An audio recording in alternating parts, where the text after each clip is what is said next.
Today we're going to talk about the future of blockchain. So that's pretty exciting. And guess who we have up here, right? So we got a great panel, but we got the one and only Brock Pierce. So like the father of crypto up here. So how awesome is that? So enough of me rambling. Let's just kind of jump in, maybe just speak a minute about who we are, what we do, and then we'll get into this.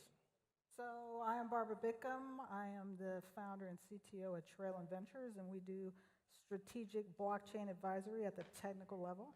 So we take your company and help put it on a blockchain. Awesome. That's me. All right. I'm Guy Robert. I'm the technical lead for Verse. Verse is a virtual world similar to maybe Facebook, so a lot of social media going on there, connected to the VIR, V-I-R, which is our cryptocurrency. Hi, I'm Jeremy Bourne. I'm the founder and CEO of CoinGenius. We are bringing transparency to the crypto trading community through advanced market intelligence. In essence, trying to bring the same tools and data sets that the institutional traders and quants use and bring it to the 99% so we can get mass adoption. Brock Pierce. I wear many hats. Not today. I'm hatless. But always happy to get a chance to, the honor to be able to speak and to be heard specifically around this topic in particular. I'm encouraging people. This is the best time to be at conferences. I like to say that bull markets produce a lot of bullshit, and bear markets bear fruit. That's awesome. It's a necessary sort of cleansing that happens that kind of gets rid of the riffraff that are here for the wrong reasons with the wrong intentions. And the people that are in the markets during these periods are the ones that are like the true believers, the real builders, the ones that are going to make the world a better place. And so showing up in times like this is when you look around the room, everybody next to you, these are the people you want to get to know. And so glad to be here. Awesome. Honored to have you. So my name is Robert Beadles, Christian, father, husband, built one of the largest construction service companies in California, own a blockchain development company, then have a crypto channel on YouTube. It's one of the top ones in the world. It's been great to interview and meet all these awesome people in the space. Then I'm also the co-founder of Monarch. So Monarch Wallet is kind of like, I think it's the best decentralized cryptocurrency wallet. It's kind of the best of everything all in one place. And if you guys want some free crypto, make sure you guys stop by our booth, all right? So free crypto at the Monarch booth today, all right? But again, enough about me. So when I do interviews with people, I always like to, kind of ask, some personal questions and things like that about them to kind of, figure out who the people are behind the projects a little bit. And so, this is a little, you guys can make it about blockchain if you want to make it about blockchain, or it doesn't have to be. You guys can go anywhere you want with it. But if you guys could change one thing in the world, what would it be? Give me anything. It could be blockchain. One thing in the world. That's tough. Yeah? The butterfly effect. I think I would change hunger, actually. So I work with a lot of kids, and I work in a lot of high schools, and it's so strange to me how in the United States today in 2019, kids only have one meal at home. I was shocked at that. I'm like, how is this possible in the richest country on the planet? It just didn't make sense. So being able to feed our kids so that they can learn and be educated makes sense. So that would be one problem to solve. Cool. That's not blockchain related. Nope. That's all right. I'm actually the U.S. ambassador for something called Heart Global Foundation, which is a charity organization around the world that is helping something we call big hearts. Big hearts are people that give a lot without expecting anything back, and they normally need a little bit of coaching and help to move them up to the next level. They might be good at helping in the community, but maybe they could help actually in the city or even in the country, and maybe they need coaching in how to present themselves or how to take care of the red tape and the bureaucracy, etc. And as a technical lead, I help them a little bit in moving towards, of course, blockchain and moving towards cool apps that make it easier for people to give a little bit per month and to distribute that to the big hearts in a transparent way that is fair for everyone. So that is my little contribution to helping the world. Yeah, sorry. Right, so you're doing it. All right. So I think it's pretty hard to kind of pick one thing in terms of what you would want to change in the world. There's so many noble causes out there. But I would say the biggest thing for me is just giving everybody across the world a chance. And I think this is why I'm so excited and passionate about blockchain technology, because I think it allows people to have a fighting chance, especially people in developing countries, whether it's getting access to good healthcare, getting access to, the unbanked, right? The people that don't even have access to a credit card, and developing some infrastructure to where they can build upon and they can transact like the rest of the world. I think everybody needs a fighting chance, and this is exactly why I'm here today, to give that 99% of fighting chance, to empower them with better data, and that's my contribution. But once we are very successful, we plan to do a lot more to affect a lot more people around the world in a positive way. Brock, as a leading person in this space, has contributed a heck of a lot, so I can only imagine, what he would want to change, but I think it's a pretty big dream, probably. I think it's a great question, especially if we're going to have a conversation about the future. If I could change one thing, it would be, consciousness, specifically the awareness that we're all one, that we're all one connected system, and that is to change the, from this scarcity mindset to this abundance sort of mindset, to move away from just caring about me, but to start to care about we, because if we can change that sort of insight and people become aware of that fact, that has the potential to almost fix everything. The problem is we live in our bubbles, and we've been taught that, it's dog eat dog, and it's all about me, and I got to take care of my own, and, we need to get away from that mindset. I think probably as much as anything. And one data point that I've found, and I'd love to hear feedback from people, is I've never met a happy person that is extremely selfish. One of the keys to happiness comes from, and that doesn't mean don't take care of yourself. You have to have a degree of selfishness to have your house in order. But, one of the greatest keys to happiness that I have identified is caring about others. I think it's kind of the key to happiness. There's other things to it, but that's the one thing I'd change if I could. Well, that is very tough to beat. It's awesome. So for me, it would either be, convincing Eve not to trick Adam into eating the apple, or a 10% flat tax. So it doesn't matter how much money you make. If you're poor or if you're rich, you pay the same amount no matter where you're at in the world, and no matter who you are, you just pay your fair share. So blockchain can do that easily. Awesome. So now that we're talking about the future of crypto and blockchain, with all these big corporations that we know are coming in, they're getting tons of patents. You can already feel the rumbling that they're coming. What is that going to do to the space? What do you see coming from this and all these big, ginormous behemoths coming into the space? What's it going to do to blockchain? I think the behemoths coming in are going to allow more money, more knowledge, more evolution in the space, and kind of help level the field as far as, okay, we have a blockchain, we kind of know what it is, help simplify some things maybe as far as scaling and making it more, larger, and being able to help grow it in that part in the industry. That's what the big guys can help do, because they have the funding and they have the resourcing in order to kind of help grow and scale the industry from an enterprise side. And then they can help solve problems in a different way as well.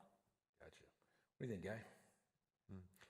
I believe that blockchain will actually change the whole infrastructure of corporations, and it doesn't make sense any longer to be...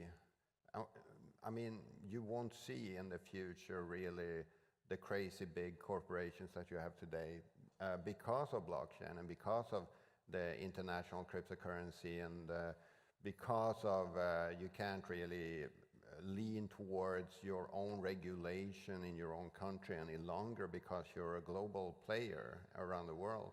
So I believe that trillion-dollar company that we're seeing now in Apple, we won't see that. Like 10, 20 years from now, that won't really exist because it doesn't really make sense in what we're moving towards. And it's so fun because, like, I don't know, 15 years ago when we started to experience social media, we said like, will there really become a social media company that is only focusing on social media and making money out of it and actually can become a multi-billion-dollar company only on social media? That doesn't make sense. And now we're in the same phase when it comes to blockchain, when we start seeing companies that are focusing on blockchain-based solutions and becoming a multi-billion-dollar success. But I think that we will experience basically that companies won't be growing to the size that we see right now, based on the kind of unfairness that is in the traditional industry, and that blockchain now is removing from our business, or from global business. So it's very exciting. The next 10 years will be totally a huge change in the evolution of business, in my view. That's how I see it. Yeah. Excellent. Yeah, so I think it's a positive thing in the sense of it's going to help with mass adoption. These large organizations, I come from a background in consulting for Fortune 500 brands, so in the earlier days saw some of those guys testing, like the MoneyGrams of the world, testing out blockchain integration into their system to see if it actually worked, lower transaction costs, et cetera. So from a mass adoption perspective, absolutely.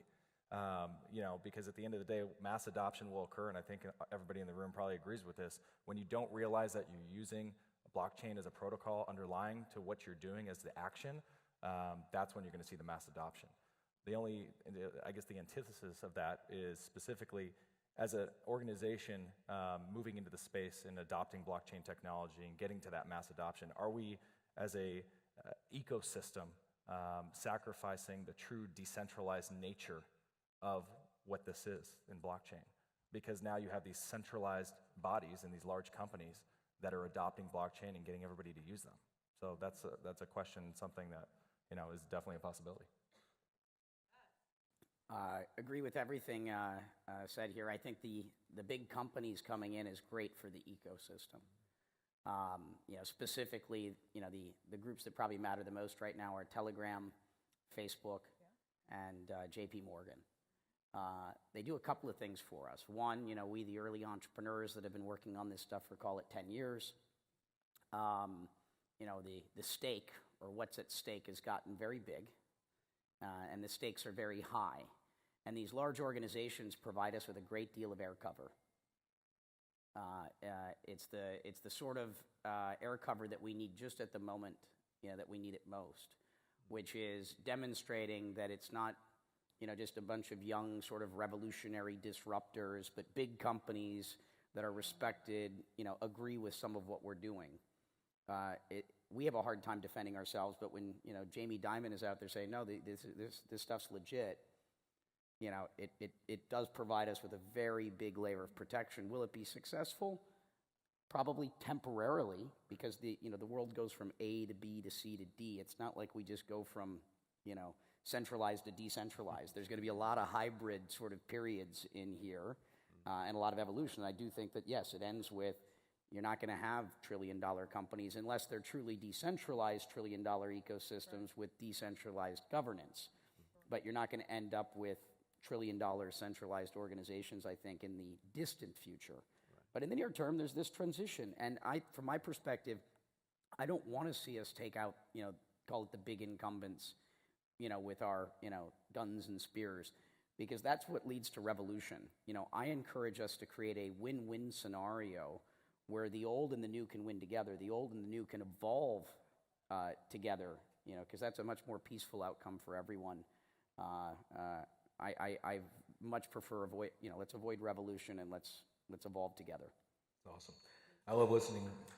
Yeah, I think I got my volume up a little loud, but I love listening to Brock speak.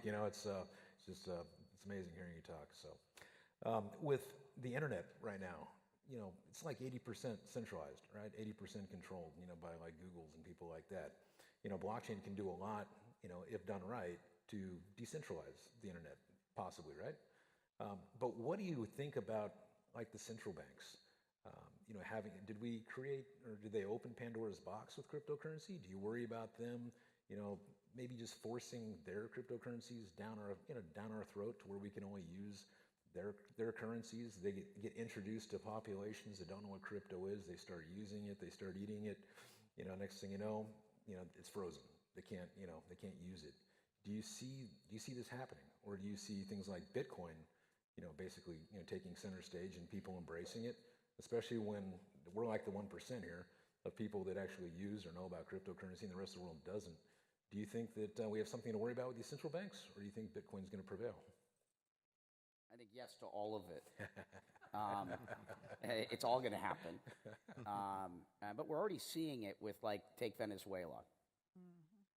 You're watching central banks fail, and it's a very, very sad state of affairs when it happens. It's very sad for what it does to the people, but the people are not likely going to allow those central banks that have failed their people to do it again. And so what you're going to start to probably see is consolidation of, call it government-issued money, where Venezuelans are going to start to want what they really want already, which is US dollars. And it's probably a game of musical chairs. And you're going to slowly watch, government currencies disappear one by one as the safest, continue to be the place that everybody runs to, while at the same time alternatives, like Bitcoin exist. Bitcoin's not, going to be the currency of the world anytime soon, because we all get what it is, but we're a very, very small percentage of the population. Even if we go through, again, take Venezuela. There's a small percentage of Venezuelans that are like, yes, give me Bitcoin, but most of them just want dollars. And so that's probably what we're going to see more of in the near term is, people getting into dollars, people getting into renminbi. You're going to see this more at a nation state level. Competition amongst currencies as their currencies get to, start to leave their borders as we talk about globalization. I mean, China is going to start to probably have that renminbi start to using things like blockchain, go out into the world to challenge the US dollar. And the US dollar will hopefully get also greater distribution around the world as these new things emerge. And we're also going to see, commodities tokenized. You're going to see things like gold. And I think that you're going to see the gold standard probably come back in some form, as we have more and more choice. Choice is a good thing. You got anything to add, Guy? I have a little bit more positive view. I think I come from mobile telecom, and I saw in many countries that they never had a fixed phone, and therefore the evolution into mobile communication and datacom and etc. moved so quickly, so it was like scary almost. And I think a little bit in that direction when it comes to cryptocurrency, that in many countries they do have a local currency, but we kind of joke about it. When I worked in Romania, before they were a member of EU, I got like a stack of bills, it was like a weekly pay. It was like, what the hell am I going to do with this? It's not worth anything. So in many countries, it is like that. It is like a lot of bright people there, and they start to be able to move out because now they have they can pay for an airfare, or they can, move out of the country. Red tape to travel, they can get a passport, etc. But they don't have the money. They can't even bring the money out to another country. It is very difficult for them to have the money, basically, to do something, to move out and experience the rest of the world. And I think that's exactly like mobile telecom. All of a sudden you have a Bitcoin, or you have Ether, or whatever you start using, and when you travel around, you can use it freely. So I believe that it will move very, very quickly, and the government has to stop trying to block people from experiencing that, because with social media and everything, it will be like countries that are anti, starting to block, like China now is starting to block mining of Bitcoin, etc. When you have the government holding back this evolution, I think they will get beaten up by the population. So I think there's going to be a big change. When we sit here 5 years from now, it's like, what the hell happened? I didn't expect that to happen. Yeah, that's what I see. What do you think, Jeremy? Yeah. And Brock is, of course, one of the creators of that, opportunity, that situation. So It takes all Thank of you. us, teamwork, to make the dreams work. It takes all of us, every single person, to make this happen. yeah. So I would agree with what Brock said earlier. So it's going to get very interesting with the tokenization of all types of asset classes. Yes. I think one of the things as well is that I think Brock touched on this as well, is we're going to see it more rampant in developing countries to where they don't have a lot of options. So yes, it's much easier for somebody like in Venezuela to create a cryptocurrency and shove it down their throats, as opposed to countries like the U.S. or China. I think it's going to be much more difficult. I think they're going to have to play ball a little bit more than some of the developing countries. But I think overall, it is going to be very interesting to see where all this stuff resides with the tokenization of things like real estate and gold. And I do agree and believe that we're going to probably get back to the gold standard at some point because the U.S. dollar is failing. And it's been failing for a long time. Well, what do you think, Barbara? I think that Brock touched on something by talking about Facebook and Telegram, and we didn't talk about Samsung or Apple, kind of how is the phone going to play in this? How are we really going to empower people as far as, all of us are kind of on Telegram. We're in that community. There's billions of people on Telegram. There's lots of people on Facebook. There's lots of people in these social medias. So Facebook creating their own coin, Apple having their own kind of card and coin, Samsung having their own wallet and the ability to have people massively adopt coins. How are all these guys going to play in this ecosystem? And it may not be a central bank. It may not be JP Morgan or like the Fed. It may be like a Facebook or a Telegram or something that emerges like that creates coins or can accept kind of Bitcoin and Ethereum and EOS and all these other coins that are already kind of pre-existing. Yeah, can you imagine when Facebook, when they create their own coin, put it out there for 2.7 billion people, and they start using it for goods and services, they could like wipe out Visa and MasterCard in a day. Well, so this is the thing that most people don't know if you don't follow it closely, but David Marcus was the CEO of PayPal. And eBay and PayPal were in one company, and they were being split in two. To be CEO of PayPal as a standalone public company is kind of one of the biggest jobs in the world. David Marcus left that gig to join Facebook and to run Facebook Messenger. And he did that because the writing was already on the wall, if you looked at Asia, that the wallet was the messenger. Right. And that the future of payments was going to be integrated into your messaging systems, and that was already being proven out by the WeChats and all of the sort of Asian messaging systems. So the reason why the CEO of PayPal is the CEO of Facebook Messenger is they understand that.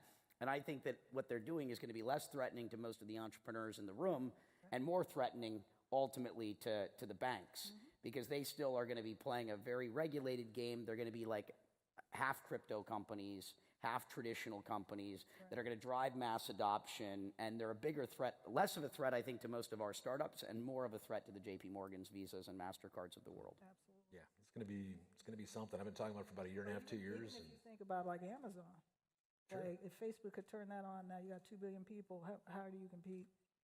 Now you're competing with like Amazon at that level as well. Yep, I hear you.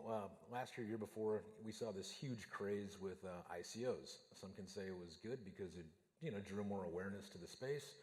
Most, would think that it was bad because, it brought in kind of the wrong people to the space as well. So now they have IEOs, which are kind of like ICOs on exchanges. What's your general thoughts on these IEOs, and what do you think they're going to do to the future of blockchain and to the space? I mean, IEO is a mechanic to raise money. So, well, it is. I mean, it's a way you can raise money, just like you can go to VC and raise money. You can go to, your friends and family and raise money. Or you can go and get crowdfunding and raise money. So it's a way to raise money. And, it happens to be empowered on an exchange, so it's liquid faster than a traditional way that you would raise money. And that's how I look at an IEO. I don't think there's anything inherently special about that. Sure. Do you just think it's going to bring in more people to the space, kind of like we saw with the ICOs? Some people trying to just, speculators, or maybe the scammers and scammers coming back under a new guise? I don't know about that. Anyone have any thoughts on that? Less scams, because the IEO, rather than the tokens being offered to the general public with no sort of filter, The initial exchange offering has the exchanges assessing the projects, the teams, the credibility, and not anyone can just go do an IEO.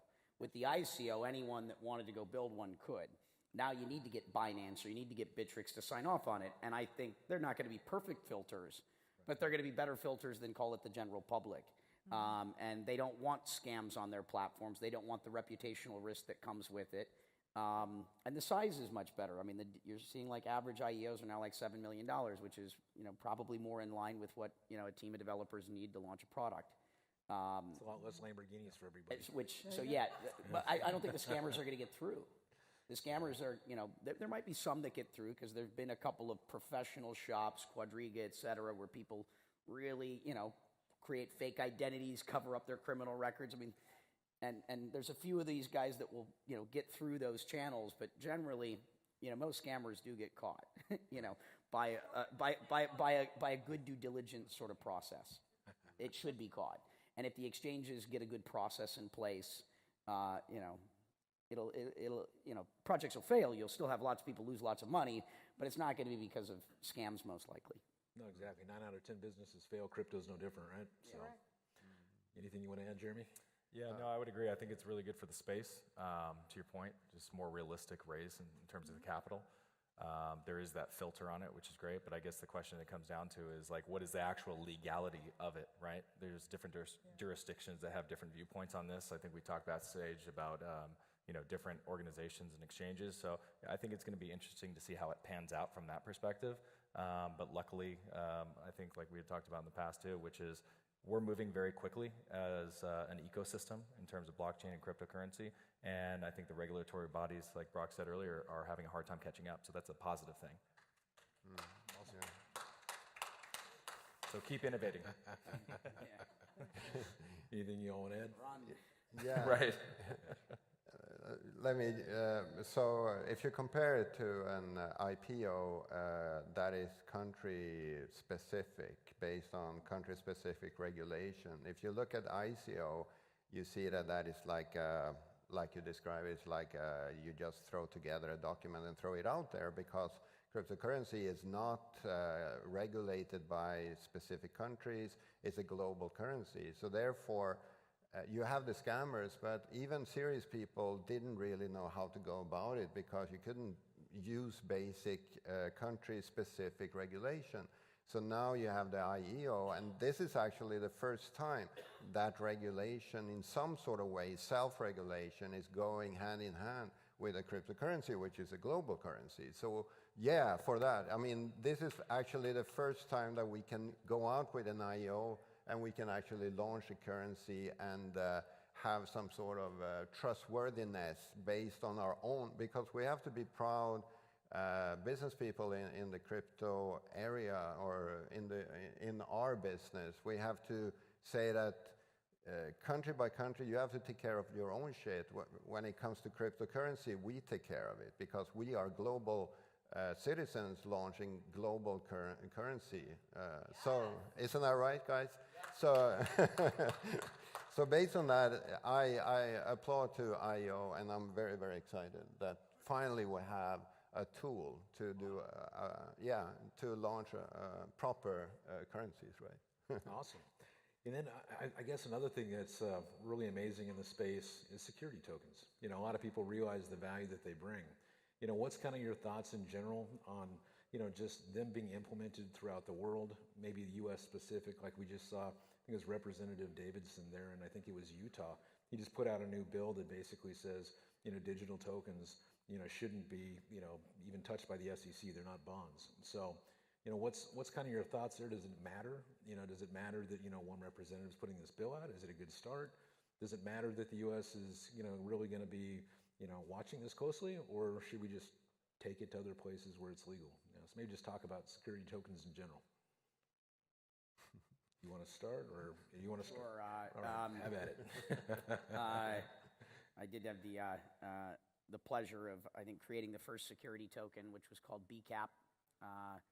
Worked on that in 2016, and we launched it in 2017. But I'd spent a year or two trying to convince people working on ICOs to do an STO. and it didn't work, which is why I eventually had to do it myself. Because I wanted to show people there's another way, and because not all tokens, not all digital assets are the same thing. You know, it's like paper. I can make a paper that represents a share in a company. I can make a paper that represents a bond. I can take a paper and make it a currency. I can take a paper and make it a coupon. You know, just because something's on a blockchain, you know, not all assets are the same. Not all of them are regulated the same. You know, and I clearly prefer self-regulation to the extent we can do that always. But I'm a huge advocate for security tokens. I think it's a massive, massive, you know, potential market. I believe eventually all stocks will be, you know, security tokens. I believe that all bonds will be security tokens, and you're gonna have all sorts of other instruments that emerge. Now it's gonna take time. This is a 10-year sort of thing, but very interesting. The area that I'm most excited about in the context of security tokens is not like real estate or stocks or bonds, because those markets already exist today. What excites me is where are the big markets that don't exist today, and the largest of which, in my mind, is intellectual property, specifically things like movies and television shows and songs, albums, because there's a lot of fans that would love to own a piece of, you know, our favorite pieces of content. And there's no way to do it today. I think that most movies probably have 2 or 3 million potential, you know, shareholders built into that project. There was a very popular product back in the 90s that people still use today called the Hollywood Stock Exchange, or HSX. If you know Max Kaiser was one of the founders and original patent holders that was all the original digital currency stuff. Those guys predated the work that I did with video games. You know, they're as OG as OG gets. But that idea was there, and they tried to implement it, and people were betting on movies and doing all this sort of stuff and buying and selling and play money. And Cantor Fitzgerald, a very important bank that runs the biggest exchange in the U.S., bought it with the intention of tokenizing and creating a futures market for movies. The Hollywood studios lobbied Washington, D.C. to prevent it because they didn't want to have to open their books. You know, they didn't want anyone to be able to check on their Hollywood accounting. And so the industry got derailed. But this is well understood that this market is big and there's massive demand for it. And the Jobs Act, which is what's making, you know, the STO market work, is the same thing that I think is going to open up and pave the way for intellectual property to get tokenized. Because that's the one where I could see tens or hundreds of millions of people getting their hands on a security token in the next couple of years. What do you think, Jeremy? Yeah, I tend to agree in the sense that I think outside of, you know, tokenizing movies and different types of assets, that's awesome too. Think about patents as well, right? People have patents that they've been sitting on maybe in companies for 20 years. Now they might have the ability to actually tokenize those in such a way to where they can get liquidity out of that.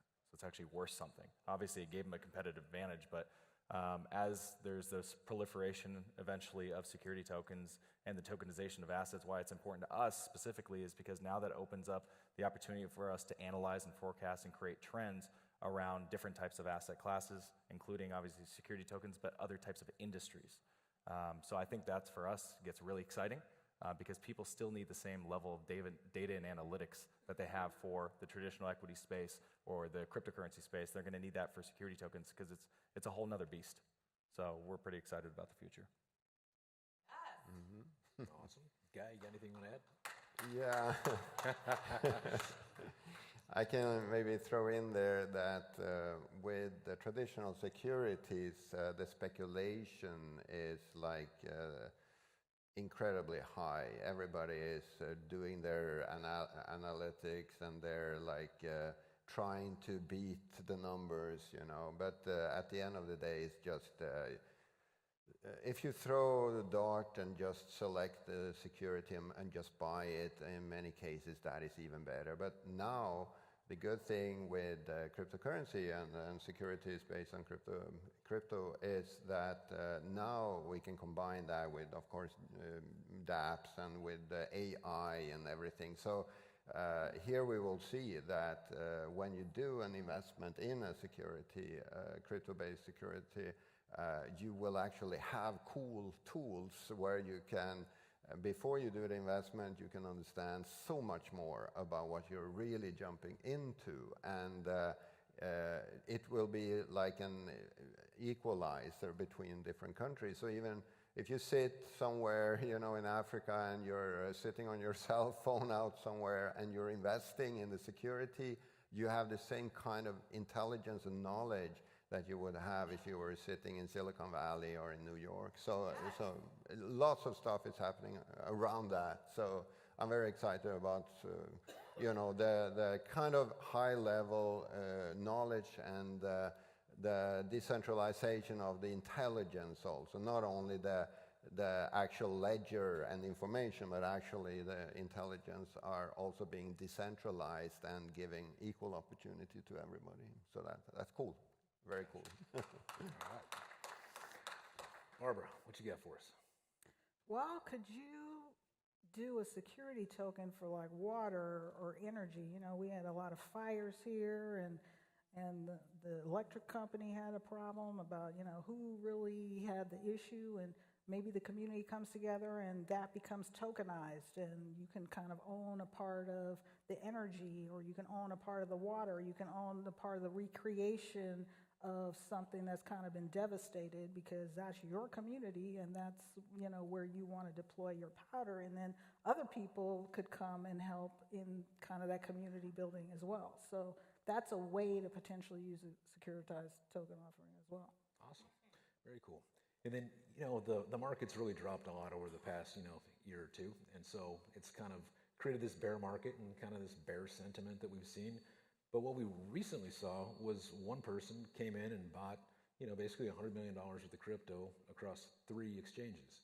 So that doesn't sound like a lot, but we've seen all this trading volume, and it's been reported it's like 95% fake between all these exchanges.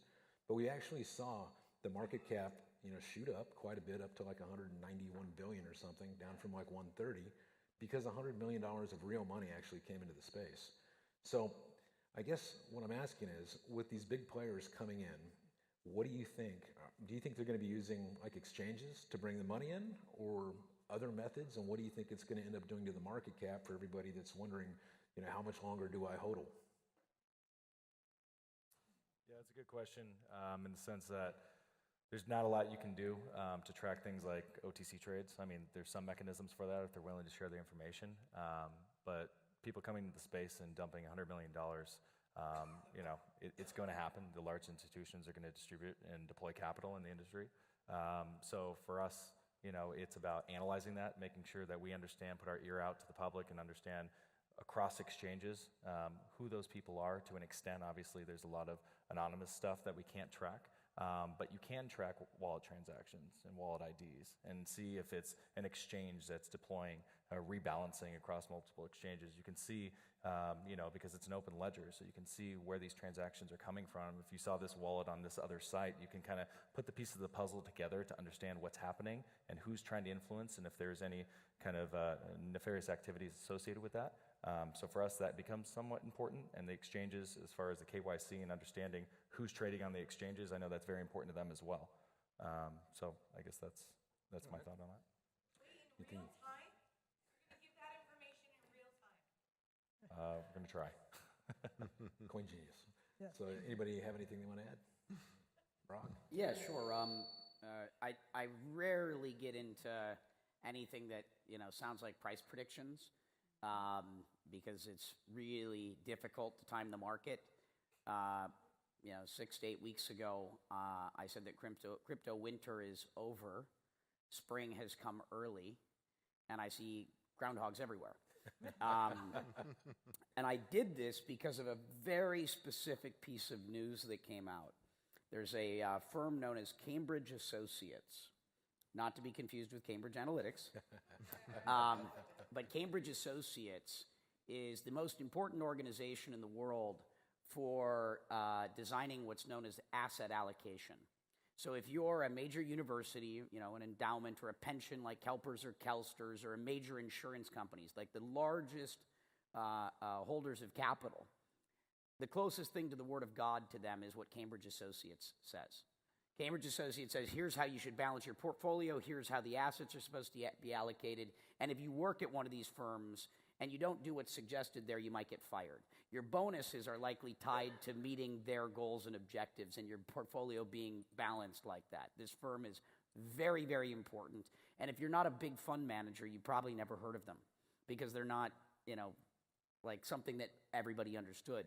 When Cambridge Associates published their recommendation that the institutions of the world allocate 30 basis points to blockchain and crypto, I said, all right, well, that's game over. That should represent about $300 billion of capital that comes into the market. These organizations move very slowly, so it'll take a few years before all of that gets deployed.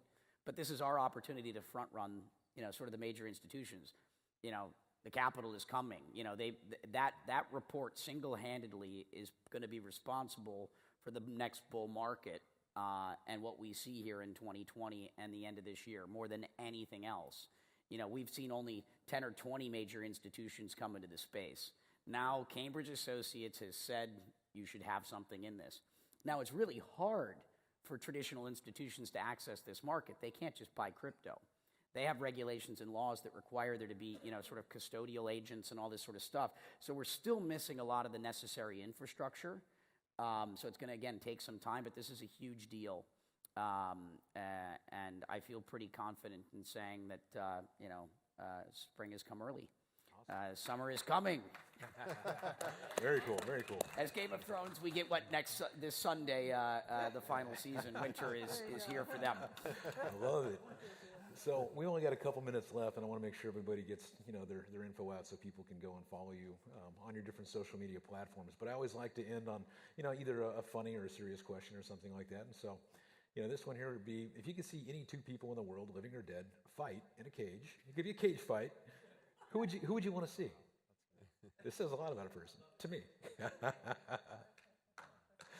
So you can start with you if you want, or Brock, whoever wants to start. Gosh, who would I want to see in a cage fight? Or if you guys want me to start, I'll start. Okay. Maybe you should set the tone. All right. Your question. All right. So if I could see any two people fight, it'd be Mike Tyson against Muhammad Ali to finally just crush that conversation, because Tyson's the best. Everybody knows that.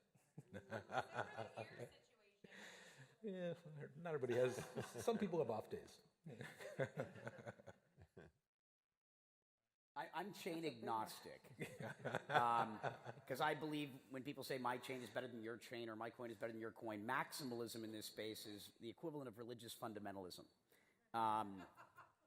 in my mind. So, so in where we go with this, I'm not going to go with picking sort of religious leaders, but I'm going to pick something more relevant to today.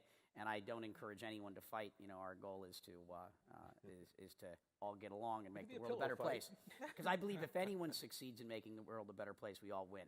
But just for pure entertainment, it would have to be one of the most important developers. So it would be Vitalik, Dan Larimer, maybe Charles Hodgkinson. I'll go with Dan Larimer and Vitalik Buterin, and I'm a huge Ethereum supporter. But I'm gonna stick to the we're at Crypto Invest Summit. So let's talk about our equivalent of almost religious leaders these days. I love it. Awesome. Vitalik and Justin Sun. Oh, that'd be a great one. Versus who? Start selling tickets Justin now. Sun. Okay. Yeah. See? What do you got, Guy? I guess Magic Johnson and the team owner. I have my prediction I'm going to throw out. And so this is the battle. All right. It's going to be the battle of AIs. My prediction is that the blockchain is going to be on the quantum computer. A lot of people think it's going to be hacked by a quantum computer, but I don't think everyone can afford to buy one. And so it's going to be on a quantum computer. The AI is going to be cognitive, so it's going to be thinking. It's going to do governance, and it's going to do also consensus that way. And that's going to be like blockchain in a box. And so in 2 years, I think that's what's going to be happening. We're going to have kind of a very smart blockchain. So we'll have two of those fighting. I love it. I love it. So where can people go to find you? Twitter? I'm kind of everywhere. My Twitter's TechGenI, my Instagram's TechGenI, Trail Ventures. I'm on LinkedIn, Barbara Bickham. All right. That's me. What you got, Guy? Where can people find you? Twitter or Facebook, Instagram? anonymously, right? Yeah. At Brock Pierce on Twitter, and I'm on every platform. All right. Yeah, I'm on Telegram with my own name, so you can reach me there always. Yeah. Cool. Jerry? Yeah, Jeremy Bourne on LinkedIn, and then Twitter, Jeremy_Bourne. Cool. Well, I sure appreciate everybody, up here. It's an honor to share the stage with you all. So thank you, everybody, for an attendance.